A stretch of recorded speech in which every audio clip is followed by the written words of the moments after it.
Thank you again for joining us for the episode number 13 of the 13? Dermatologist The Wow, Rabbi. happy Bar Mitzvah. So interesting. Yes, Bar Mitzvah of our episodes. And again, it is my pleasure to welcome you to another opportunity to learn from one of the most ancient scriptures, one of the most ancient books that holds the key to a better, healthier life, a more productive life.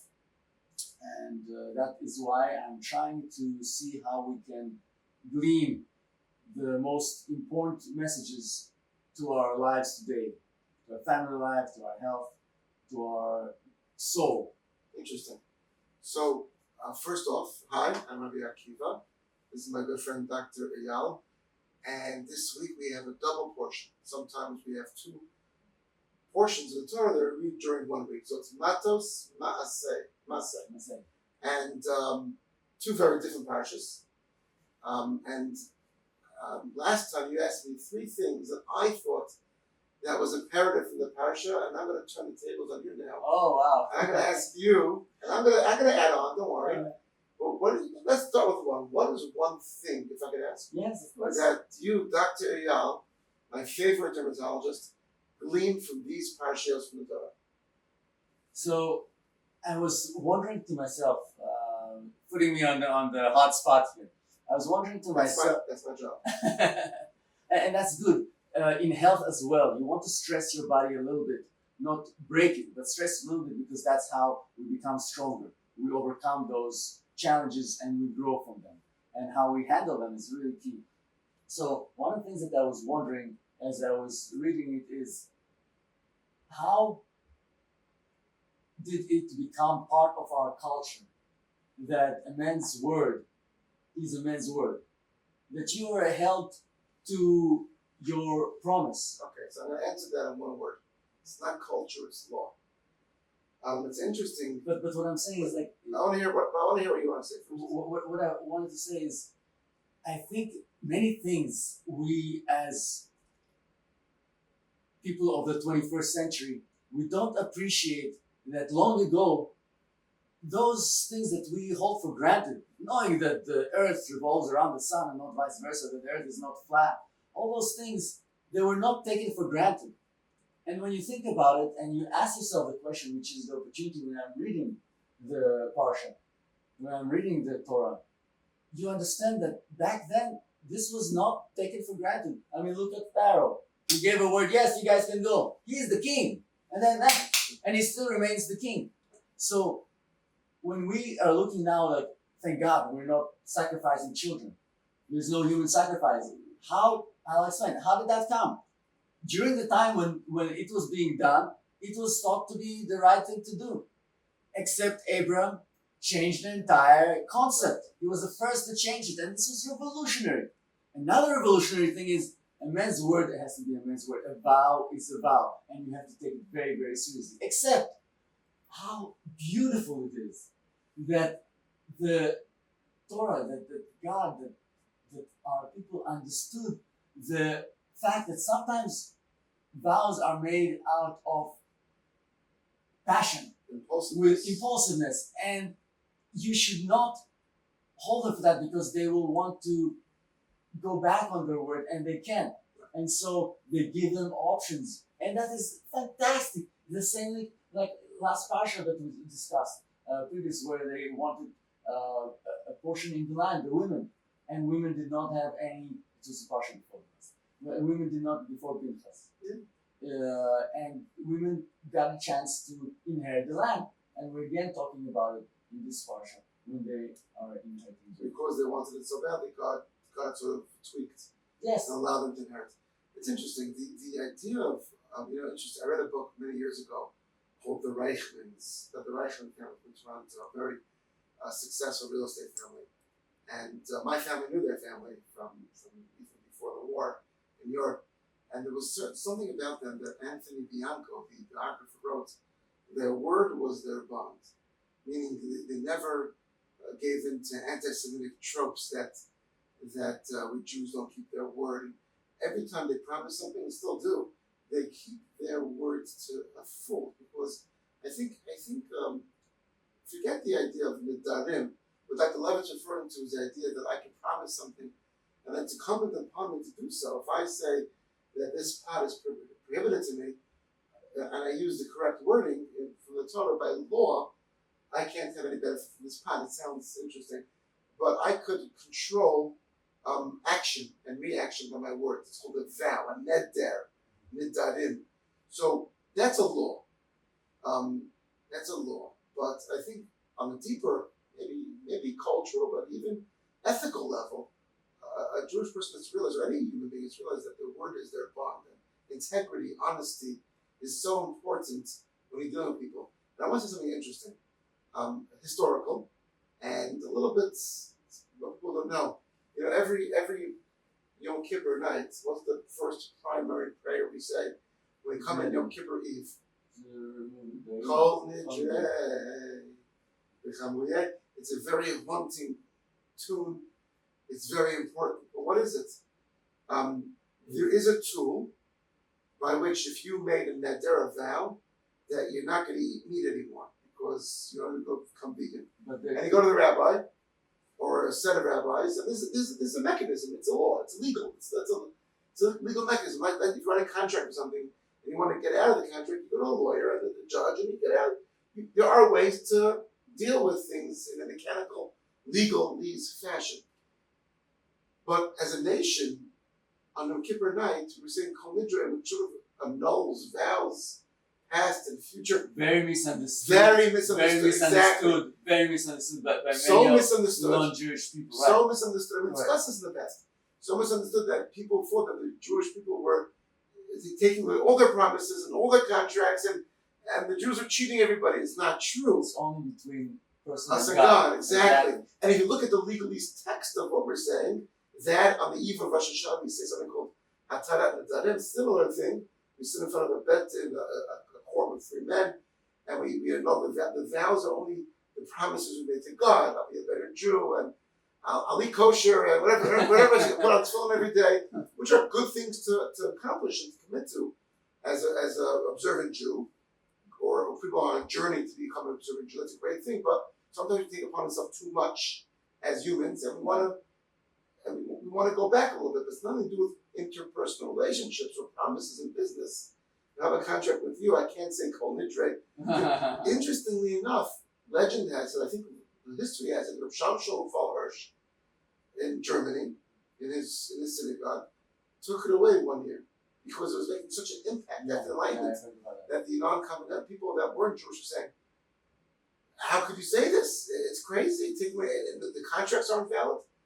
But he put it right back afterwards the next year. Because this is part of our culture, this is part of our laws, part of our history. You can't just take things out of the sitter, obviously. Can I ask you a question about that? There was an impression, I had the impression that this was also from my reading, that this Kol Nidrei, and we're going a little bit on a tangent off, but this is really important. I had the idea that this was instituted because Jews were forcefully converted. And now, as we're going through the political spectrum of what is happening in Syria, in India, in Pakistan, in a lot of other countries. Can you just explain that? Okay. Jews were forced on to, they would be either killed or they would have to be converted during the times of the Crusades. During the time of the Crusades. Or the Almohads from the first Al-Qaeda. Yes, by the Spanish. So the Portugal didn't even lend their Jews leave. That's 1497, exactly. Yes. So the question was, if they have said a vow that they will be Christians and they will not follow any more, God, can they therefore return? Can they remove those vows? And theoretically, it was supposed to be removed, and they asked the Pope to have the right to remove it, but the Pope made a law that said, even despite this was on the threat of death, once you've taken from the flesh. Meaning it was a forced conversion. Forced conversion, right. Even though it was a forced conversion, once you've eaten from the flesh of Jesus, because they gave the biscuits, or you had you were dipped in the water, that's it. You are now Christian. And there's no return. You can't go back. There's no return. And once converted, always converted, and you can't go back. Right. But Jews then found themselves, let's say, in non-Christian lands, let's say Morocco, and they got out, they traveled, and they stayed there. So they were able to return to their Jewish roots, and they came into shul, and the people who didn't convert sort of, and they suffered through unfortunately religious persecution. They made it out after losing their homes, and this guy converted and stayed and had his money and had his house, and 10 years later they both found themselves in Morocco or Spain or wherever it's going to be. And now this guy wants to come back and sit on the eastern side, the Mizrach called, where all the important Jews sit, and now he wants to get his spot back in the Jewish community. Yes. And they looked at him and said, "No, can you? Can't you?" So I think you're referring to the rabbi saying, "Listen, we're making a law called Nidre." Clean slate. We want to do that. We very often we say, on New Year's, okay, I'm going to start my diet, I'm going to start my exercise, whatever it is. So this actually gives you an opportunity to have a clean slate, to understand that you were forced to make those decisions, and now you. Maimonides had a similar thing hundreds of years earlier, where there were Jews, I think, in Yemen that were forcibly converted. Again, religious persecution happened all the time, and now they want to know, should they just let their brothers and sisters who converted back into the community if they're able to? And he says, even though maybe you could say converting was a wrong thing to do, I'm not getting into the legal part of it now. We're too few in number to start expelling people from our midst. If people want to come back, let them back and love them like a brother and sister. That's the idea. It's amazing because you can't really put yourself in someone else's shoes. You can't. You think you can, but you can't. Different people have different motives, have different powers, have different abilities. And to try to say that because I did it, you should do it too, is not right. And what makes us strong, like any metal, is the fact that it's an alloy. It is composed of a few different things. Because if we will all be the same, that's how actually in New Zealand, the special wolf, the DNA is exactly the same. It's called the Tasmanian devil. They're kind of like wolves. Once there was a disease, all of them were being annihilated because they had the same genes. So having that difference a little bit actually makes us stronger. Of course, so 12 tribes and everyone. It's very interesting. So that was first thing that I thought. Okay, so the vows. Also, you have to understand the power of a word should be the power of a word. Meaning, if we commit to do something, if we promise, if we the idea of integrity and honesty in Yiddishkeit and Judaism is something that's important, obviously, and something that has an impact on our lives. And we should learn the power of the word, whether it's encouraging others, whether it's promising others, whether it's inspiring others. Our words have consequences. The other laws of Lashon Hara, gossip, evil talk, slander. I spoke about it, Frank.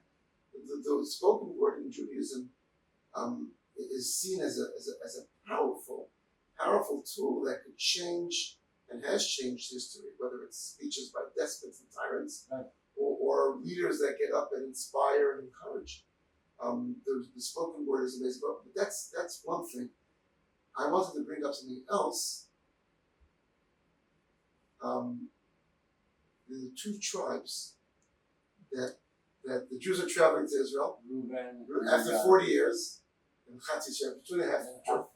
So they're traveling to Israel, and they're about to cross over after 40 years in the desert. And they like the land. I mean, Jews were always real estate guys. What can I tell you? And they had a lot of livestock, and obviously. there was a very lush greenery. That's the common area of Jordan now. Jordan was across the Jordan River. Right. And they said, we want to stay here and not enter into the land of Israel. And Moses thought that they were saying they're not coming in to inherit the land of Israel to begin with. They're just staying there and not joining their other 10 tribes to go into the land of Israel and take possession or inherit it for what God's promise was. Let's call that. So Moshe says, no, you can't do that. You have a national promise. And they said, no, we'll go fight. We'll go with you. We'll go with the nation. And when we're done inheriting the land, we'll then come back to our families on the other side of the Jordan. And Moshe, in his dialogue, switches two things. They said that we'll come back to our livestock and our children. And Moshe said to them, no, you come back to your children and then your livestock. And we discussed this last year, I think. And the rabbis commentators see a beautiful idea over here that what Moses was telling them was priorities, values. You coming back to your livestock, then your children? No, money doesn't come first. Money doesn't come first. Children, family comes first. So Moses switches the order when he responds to them. And words are important. So I learned two things from this. Two things is, one, if you give a rebuke to somebody, hide it in your words. Let it be subtle. And the person's smart enough to understand. Moshe said, I'm just making a switcheroo over here. First children, then livestock. And the second thing is... Oh, amazing. I didn't think about it. Your first child is a son or daughter? Son. So by a firstborn Jewish baby, they're not a child of a Kohen or a Levi. They do pigeon haben every year for the Kohen, the firstborn.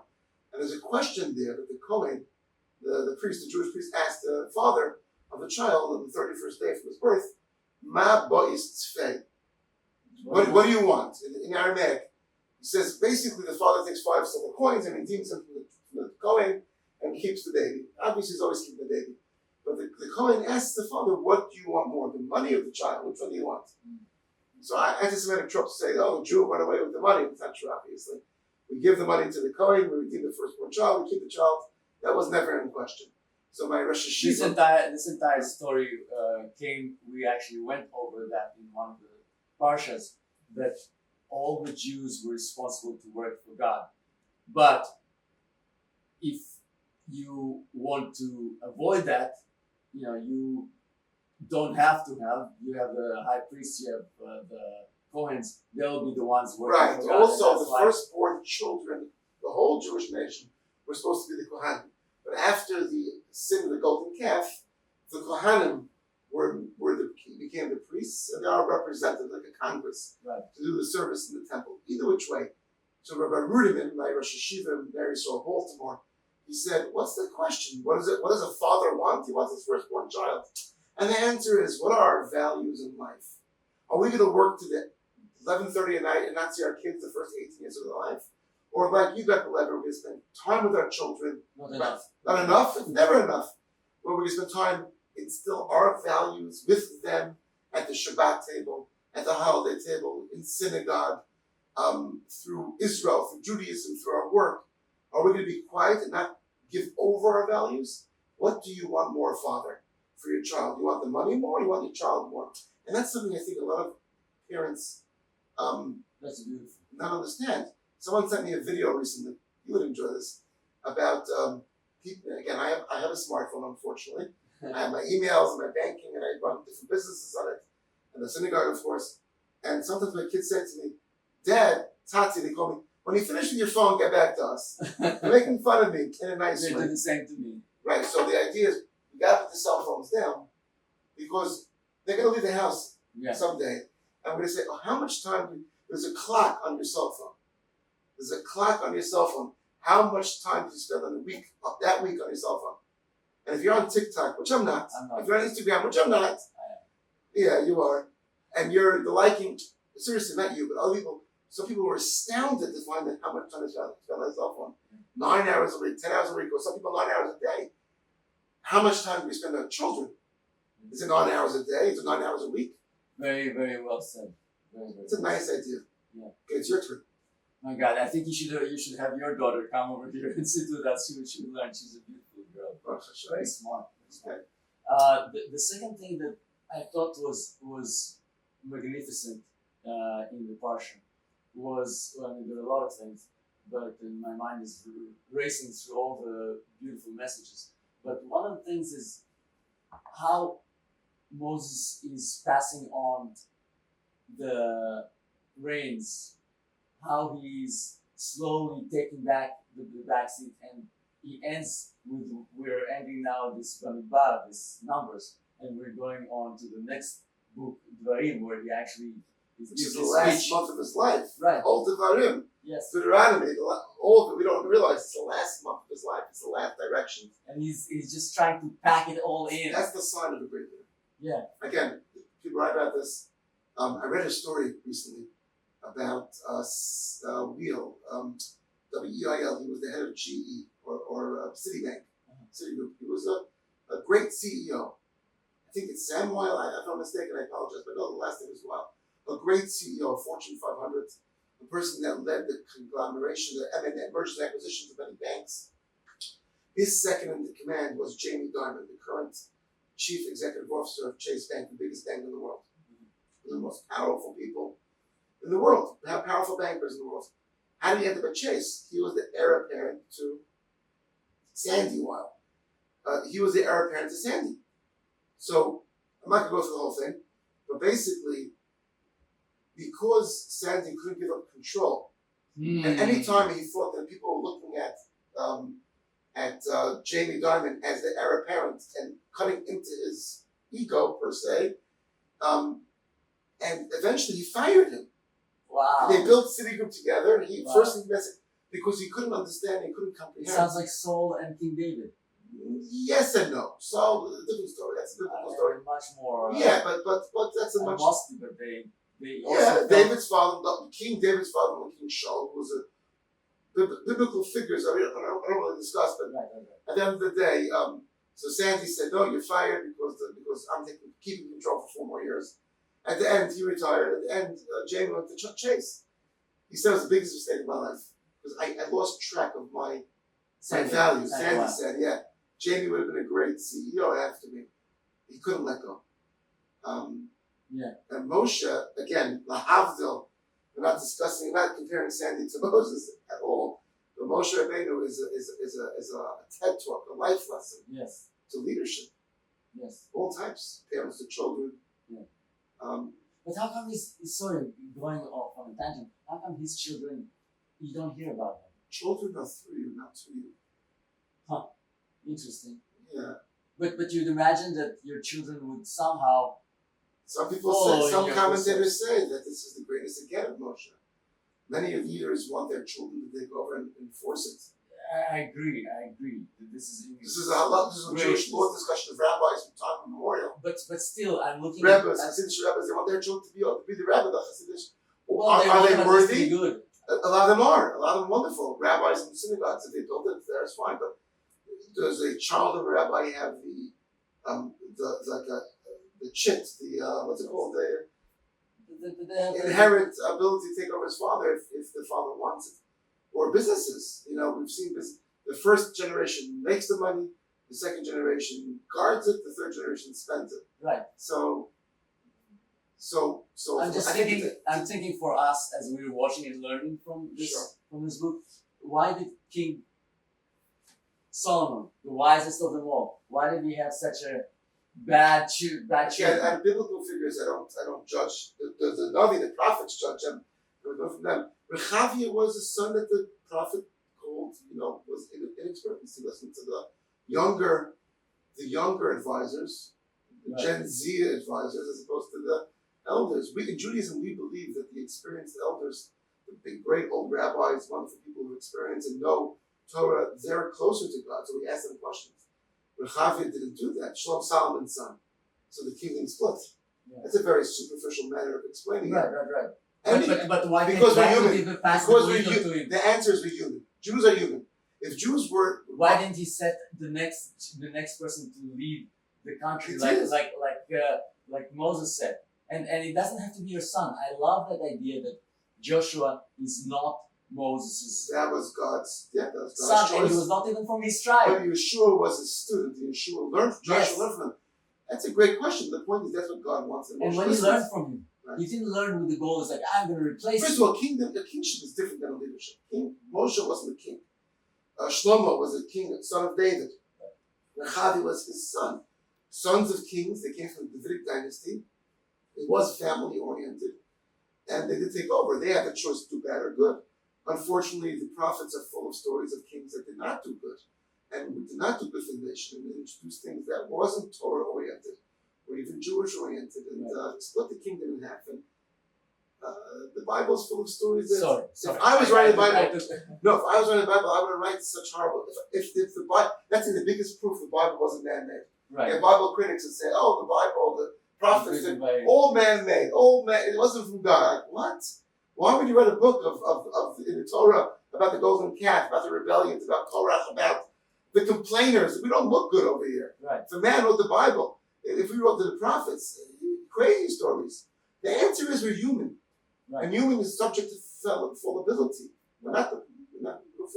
We're fallible. Yeah, no, we are. Even the greatest of Jewish leaders, Moshe didn't make it into Israel because of the perceived idea that he hit the rock, he can talk to the rock, whatever that means. Right. But he didn't do what God wanted. It's obvious.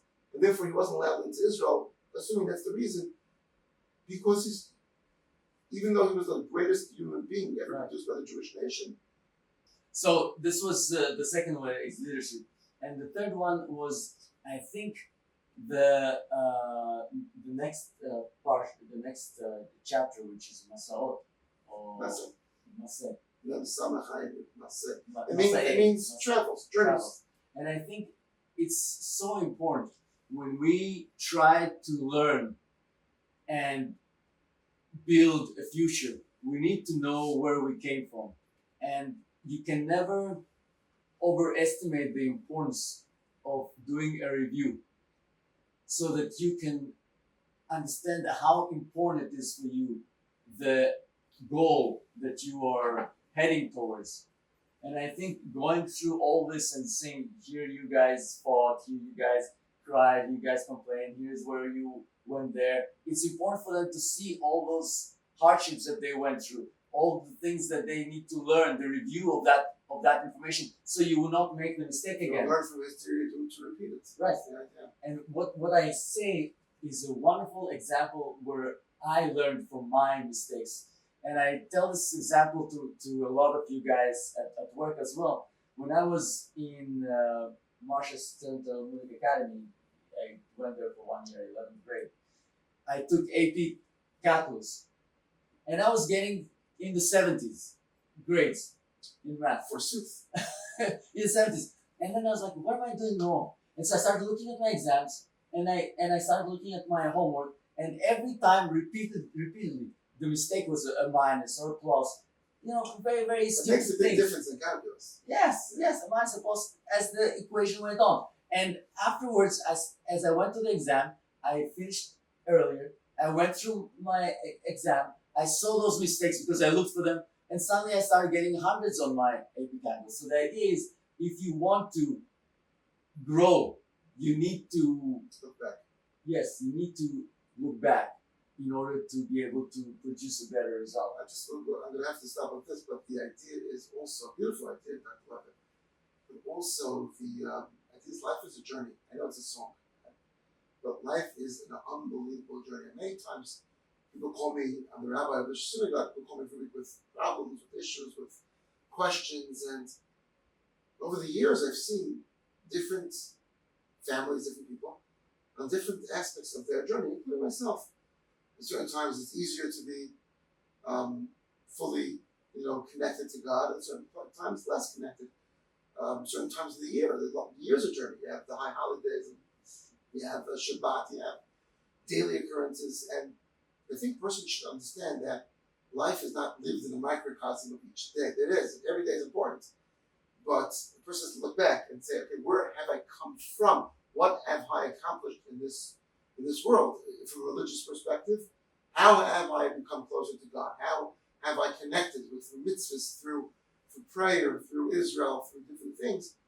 Or how have I become hopefully a better husband, or a better wife, a better father, a better child to our parents?